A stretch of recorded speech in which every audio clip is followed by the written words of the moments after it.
Now at 6 and streaming on crossroadstoday.com, a teen's murder case gets a new timeline, the new date set. More than 1,000 job opportunities under one roof, the annual job fair connecting employers with local workers. And the White House fights to keep Epstein documents sealed while House Democrats release a bombshell email exchange. We'll be talking about the warm and windy weather that's with us for most of this week. And then tonight we have northern lights possible. We'll be talking about that coming up in a moment. And the city of Shiner has sustained dominance in multiple different sports. See my full feature story about Shiner later on in sports. You're watching 25 News now at 6. Good evening and thank you for joining us. I'm Shawna Currie. And I'm Brubaker. A judge set a trial date for a Bloomington teen accused of murder. Lazon Jameril Thomas Norman was in court for a motion hearing this morning where his original trial date was canceled and moved to March of next year with another hearing planned for February 18th. The 19-year-old is accused of shooting and killing 20-year-old Nathaniel Escobedo in October 2024 in the Mission Valley area. Norman is in jail without bond after previously being on probation for a weapons charge. A big opportunity today for Victoria area veterans, as well as transitioning service members and families looking for work. 25 News Now reporter Ray Mosley has more on how the job fair helps military members and families. Yes, Shawna and John, if you were looking for a new job or just a change of careers, and especially if you are a veteran, a local job fair was there to help. The 14th annual Rare Writing Youth Fair was at the Victoria College Emergency Technology Complex. There were about 40 companies and organizations with over 1,000 job openings. Henry Guajardo, director of the Workforce Solutions of the Golden Crescent, tells us the job opportunities that really stood out to him at the fair. Law enforcement. We have a lot of law enforcement employers here. In fact, we even have the Dallas Police Department here, San Antonio Sheriff's Department. So yeah, there's a lot of need for law enforcement. I thought it'd be more job opportunities that I saw in here, but it's still a good turnout. The Red, White, and Youth statewide hiring fair was sponsored by the Texas Workforce Commission Solutions and the Texas Medical Center as a way to connect transitioning service members, military spouses, National Guard, and veterans with employers. According to the Texas Workforce Commission, there's over 43,000 employed residents and more than 2,000 unemployed residents in Victoria County. The unemployment rate is at 4.9%, just above the state rate of 4.7%. Donna, Sean, back to you. Right, thank you. And if you see news happening, call our newsroom at 361-576-0026 or send us an email at staff@crossroadstoday.com. Here are some of the top headlines in this week's Port Lavaca Wave. With the upcoming holiday season, the Calhoun County Community Ministries Food Pantry is getting ready to help its community members with free turkeys and partnerships. Plus, a grand opening for Claret Crossing celebrates the new subdivision located within Port Lavaca. To read these stories and more, go to portlavacawave.com. The latest cold snap is over for now. Yes, so if you plan to head out tonight and try to get a peek at the northern lights, don't need to bundle up. But Mac, what's the best way for us to see this or to, get some of these pictures that we've been seeing? Very unusual, but we've been seeing it all over social media. Last night in North Texas, a lot of people did get to see the northern lights, which is something that, people in Minnesota see. But for us tonight, between 10 p.m. and maybe 2 in the morning, you may see a green glow. I was being told by Jacob Lozano that if you use your camera to take a picture on your phone, you might get a better image of it rather than just the naked eye. But it's very strange that we get northern lights this far south. We'll talk more about it coming up in a moment. Overnight low temperatures, not exactly cold. I think we have a 2-day cold snap right there, and that's over. We'll talk about the rest of the week coming up in just a moment. Back to you. Mac, thank you. The U.S. House of Representatives back in session today, and lawmakers are expected to vote this evening on the Senate-backed bill to reopen the federal government. If the chamber is able to pass the funding bill, it would then head to President Trump's desk for a signature. Julia Benbrook is at the White House with what to expect. House Speaker Mike Johnson has to sell the package to his razor-thin GOP majority and will likely need President Donald Trump's help to push it through. That being said, GOP leadership remains confident that it will be able to get the Senate-backed bill across the finish line, which would bring the longest government shutdown in history to an end. I just want to say that we're very optimistic about the vote tally tonight. We think this is going to happen. The chamber is voting on a stopgap measure that would reopen the government and keep it funded through January 30th, reverse the mass firings made by the Trump administration during the shutdown, and ensure that the Supplemental Nutrition Assistance Program, or SNAP, will be funded for the rest of the fiscal year. What's not included, though, is causing frustration for many Democrats. They have been pushing to use this time to address health care, specifically an extension of enhanced Obamacare subsidies set to expire at the end of the year. While Senate Republicans promised a future vote on this, the House has not committed. On December 31st, the Affordable Care Act tax credits expire. And dozens of House Republicans have been claiming over the last few weeks that they know that is something that needs to be addressed. And now we're going to have to see some action, or whether it was just talk from these House Republicans. Now, if House Democrats vote against this version of the funding bill, Republicans can only lose 2 GOP votes and still push it through. It would then head to the president's desk for a signature. At the White House, I'm Julia Benbrook. Now, if the government reopens, officials say SNAP benefits could resume quickly. The timeline for air travel returning to normal is less certain. The FAA is still forcing flight cancellations due to air traffic controller shortages. Transportation Secretary Sean Duffy says they'd get 70% of their back pay within 48 hours of the government reopening. But he says he's not sure the staffing issues will go away immediately. President Trump is asking Israel's president to pardon Prime Minister Benjamin Netanyahu, who's on trial for corruption charges that have divided the country. In a letter released today, Trump called the case a political, unjustified prosecution. The move follows his call last month for a pardon during a speech in Israel's parliament. Netanyahu denies wrongdoing, saying the case is a witch hunt. Israel's president confirmed he did receive Trump's letter, but said any pardon requires a formal request from Netanyahu himself. Emails from the Epstein estate released after a congressional subpoena show Jeffrey Epstein claiming President Trump spent hours at his home with a trafficking victim. Democratic members of the House Oversight Committee released 3 emails Tuesday, but as ABC's Olivia Rubin reports, the White House says they show the president did nothing wrong.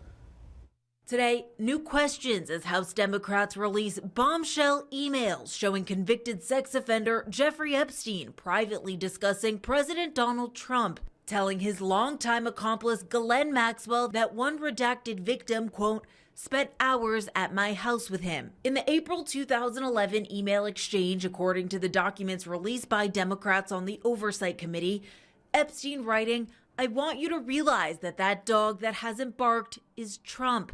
Victim spent hours at my house with him. He has never once been mentioned. Ghislaine responding, I have been thinking about that. Now, an unredacted copy of that email given to ABC News by Republicans on the committee show Epstein appeared to reference Virginia Giuffre, a longtime Epstein accuser who died by suicide earlier this year. In 2011, Giuffre was quoted in an article recalling her interactions with Trump, saying, quote, Donald Trump was also a good friend of Jeffrey's. He didn't partake in sex with any of us, but he flirted with me. He'd laugh and tell Jeffrey, you've got the life. Giuffre walking that back in a 2015 deposition, saying, Donald Trump never flirted with me. Donald Trump could make this all go away tomorrow if he just released all the files. President Trump has denied all wrongdoing and any knowledge of Epstein's crimes. These emails prove absolutely nothing other than the fact that President Trump did nothing wrong. Now, sources tell ABC News the White House is trying to prevent House Democrats from releasing the full Epstein files, meeting today with Republican Lauren Boebert to press her to remove her support for the measure. The White House, though, saying meeting with lawmakers is a sign of transparency. Olivia Rubin, ABC News, New York. Let's Grow Texas Ag is airing its 18th episode on our sister station, KVCT. It'll be on Monday, right after Fox News at 9, so it'll start Monday at 9:35, and then it will also air again on Sunday, November 30th at 5:30. So don't miss this look at the start of the cattle trails from Goliad State Park. You can also catch some of the earlier episodes of Let's Grow Texas Ag on our Crossroads Today YouTube. While you're there, subscribe, hit the like button, and click the notification bell. Stay with us. Coming up on 25 News Now at 6, the Trinity River's deadly reputation grows. A family's loss becomes a warning for others. Also ahead, surveillance video captures disturbing treatment of a special needs student. A mother demands justice for her son.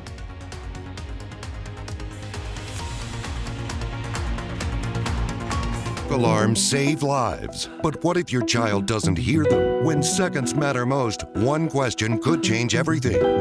Smoke detectors are very, very important to have. They will save your life if they're maintained right, if they're installed correctly, and if, the batteries have been changed out like they're supposed to. They do save lives. Join Trenton Whiting for Awake When It Matters, a 25 News Now Extra, Thursday night at 10.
Searchers are looking for a missing father who jumped into the Trinity River in north central Texas to save his son and one of his son's friends.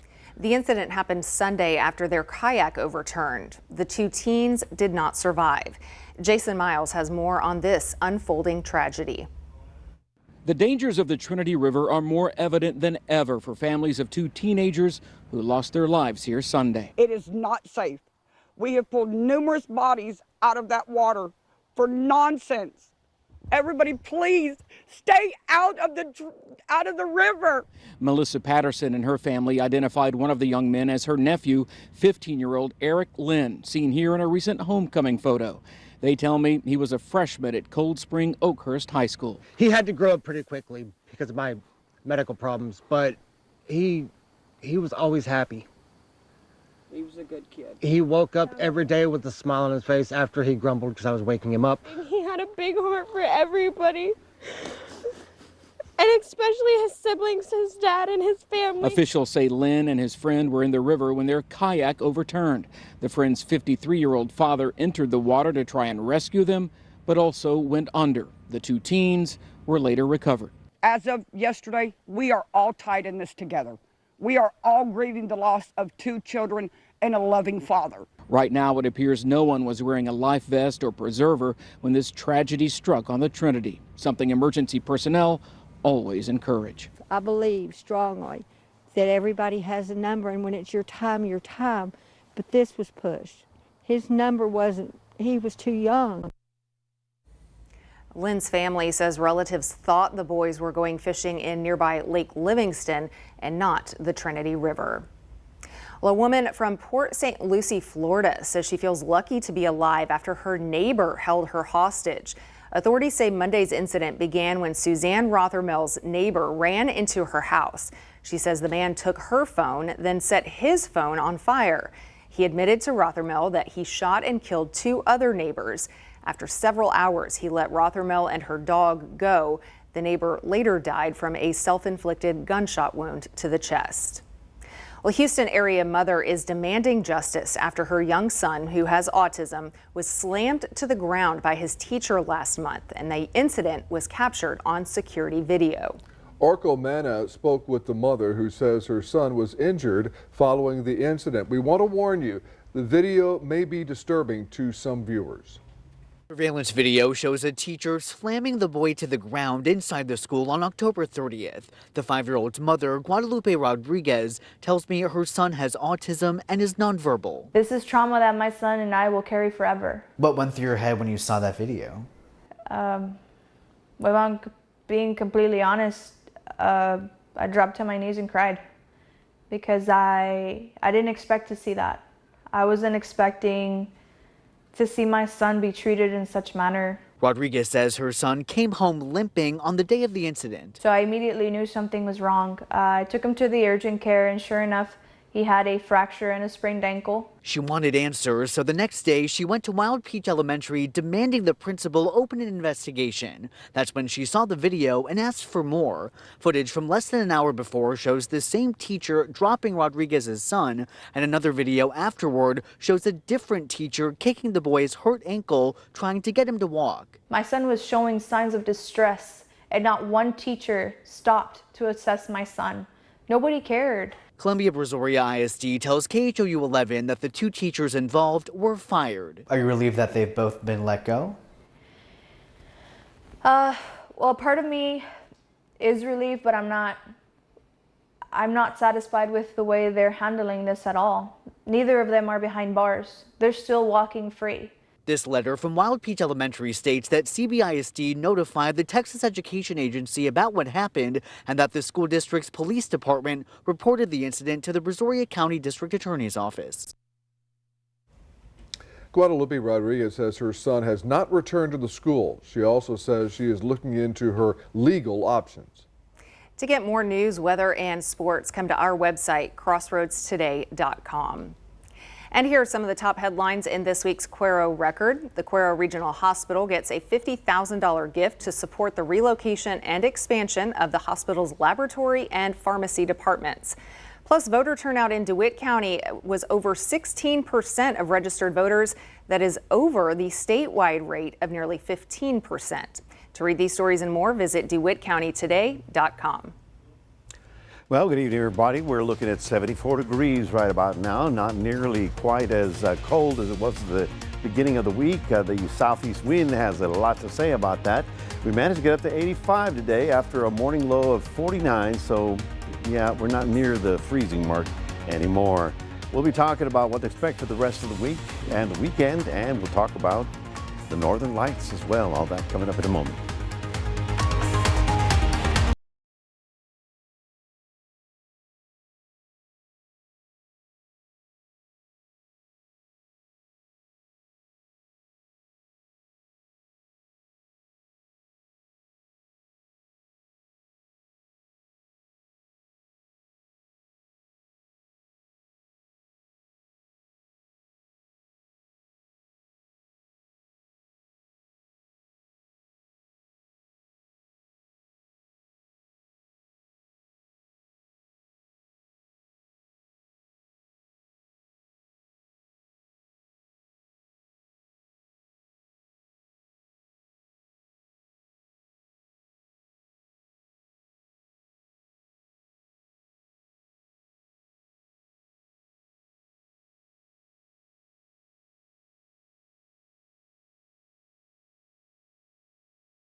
Well, if you're from Minnesota, you probably have heard of the Northern Lights. Folks down here have no idea what you're talking about. But last night we got word that a lot of people in North Texas, Abilene, San Angelo, even the Hill Country, Austin, Waco, started seeing a green glow in the northern horizon. So it was a little unusual. So what we have is a geomagnetic storm. Now, it's not a, shall we say, just like a rainbow. There could be some electronic problems that we may have to deal with in the next day or so. But we are currently at a G3 out of 5. And tonight and then tomorrow night, we've got maybe even stronger magnetic radiation rolling through our area. Let me show you this picture.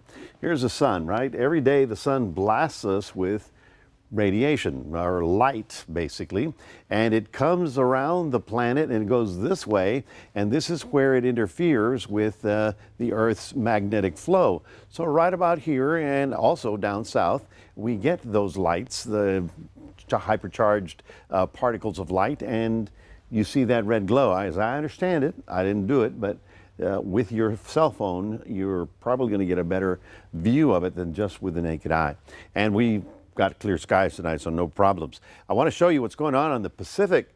Huge, this is monstrous right here, monstrous Pacific storm. All this marble pattern that you see, that's extremely cold air. And you'd think, all right, is it coming toward us? And the answer is probably not, because the ridge is right here protecting all of the western states. So the storm is going to have to go this way before it comes down. Bottom line is I don't see any significant rain around here anytime soon, although we may get some early next week. In the short term, we've got that sea breeze blowing in every day. For tomorrow, we'll probably get it up to about 20-25 miles an hour. You probably felt it today. Our overnight temperatures getting down to only 60 tonight, 59 in Gonzales and 58 up in San Antonio. And tomorrow, another warm, I don't know, what do I call it, late summer day or early spring day. We had winter for 2 days and that was it. So we're looking for some rather warm temperatures over the next couple of days. Now here's a big snowstorm that happened in the east. That one's pulling away, so we're going to say goodbye to that. As I was showing you on the Pacific coast, huge storms, and it's dropping down, and ordinarily I'd get really excited about this, but the computer models take it up through Utah and then Montana, and then sort of block it before it comes down on this side. And then it's going to stay there for a couple of days. What this means is stormy weather for the west coast, the southwest, and we're talking 7 to 10 days from now. Finally, you're going to see a breakthrough of that moisture coming through here. So there is a chance that we'll get something in terms of precipitation next week. At this point in time, you know, I'm hoping more than seeing it. Looking for an 82 tomorrow. In Cuero, you're getting up to about 84. Warm and windy right on through Thursday, Friday, Saturday. Fog tomorrow morning. And then it's not till about Tuesday we have that tail end of that front. Hopefully that will trigger a little shower activity for us. That's your 7-day forecast, reminding everybody we do have a QR code. We'd love for you to scan that. Put Crossroads Today on your phone. Shawna, back to you. All right, time now for sports, and we had an exciting day for some local student athletes, right, Max? Yeah, Shawna, because today was early signing day across the U.S., and we had 2 top baseball signings at Victoria East High School. Find out who these 2 were next in sports.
A couple months back, I claimed Ganado the City of Champions after winning the football and softball state championships in 2024 and 2025. Well, that same statement can apply for the city of Shiner, as the Comanches have continued their dominance across all athletics. See how they just get it done on the field.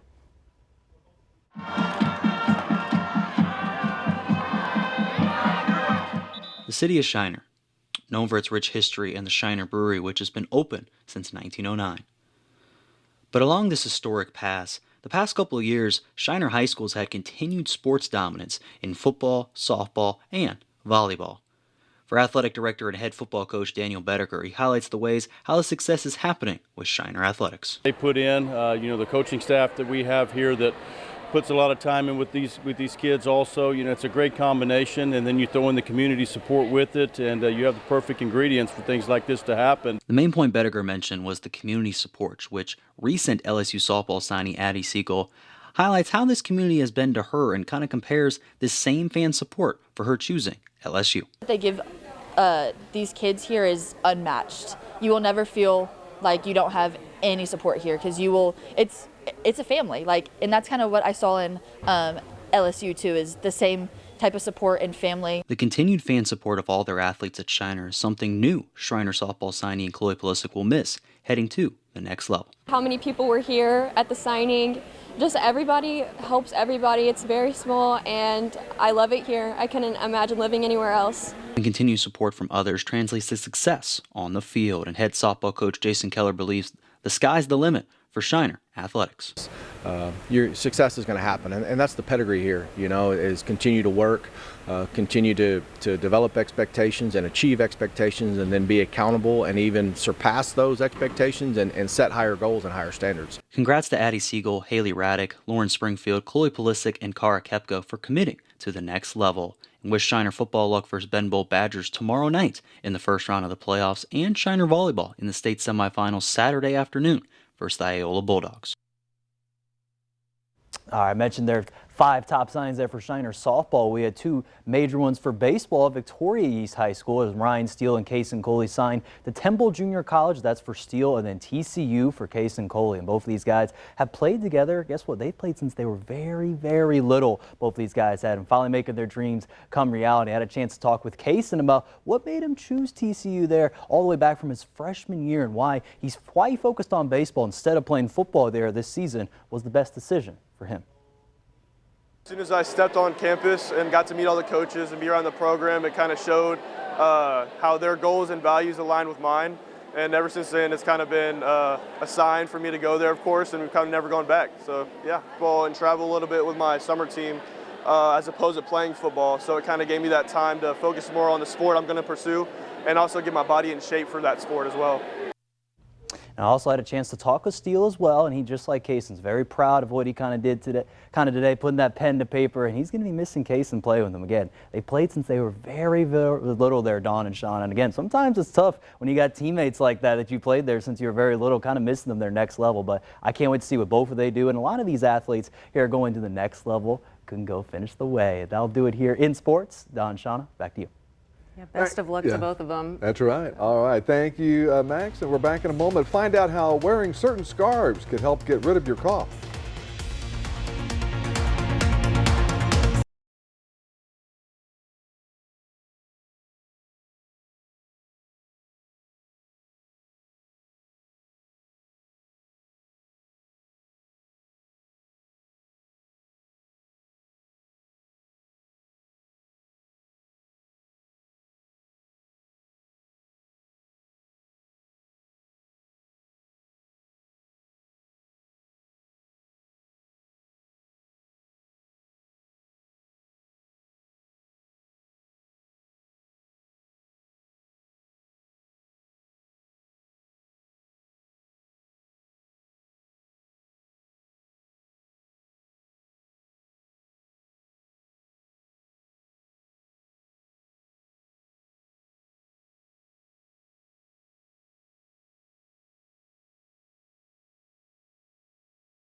Finally tonight, you can now take care of your sore throat in style. The Swiss brand Ricola is now offering scarves infused with essential oils of the brand's signature herbal alpine smell. The scarves come in 2 different aromas, lemon balm mint and peppermint. There's even a secret pocket to stash your cough drops. Ricola says the scarves will be up for sale on their website starting today, but that it is a limited run. Yeah, everyone smells you coming in the room. And announces your presence. And then they all leave the room, and so you don't have to be exposed to their cough. So that's another part of the deal, you know, when you look at it. Gosh, everyone's going to smell like a cough drop? Yeah. Could be interesting. Could be interesting.